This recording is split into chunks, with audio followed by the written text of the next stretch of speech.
When it rains, whatever is on those paved surfaces gets carried straight into the river, untreated. Gasoline, oil, trash, fertilizer, you name it. This polluted runoff leads to the growth of invasive species, fish kills, and toxic blue-green algae blooms.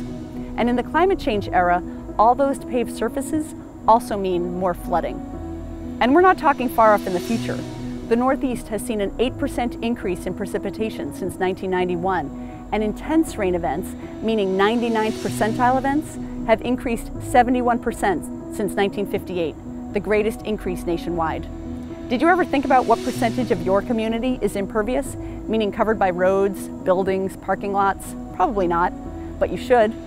Anything over 25% means a greater flood risk. And in the Charles River watershed, that means Boston, Newton, Watertown, Waltham, Cambridge, Somerville, and more.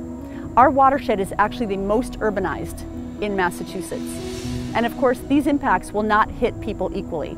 Vulnerable individuals will be hit worse. CRWA is stepping up to this challenge. We have played a starring role in every aspect of the Charles River restoration since our founding.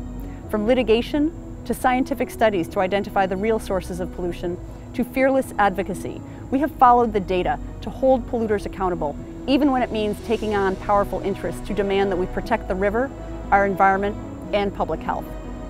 We are working with leaders at the local, state, and federal level to advance the projects and policies necessary to reverse 400 years of water mismanagement decisions that are now threatening our communities and indeed our lives.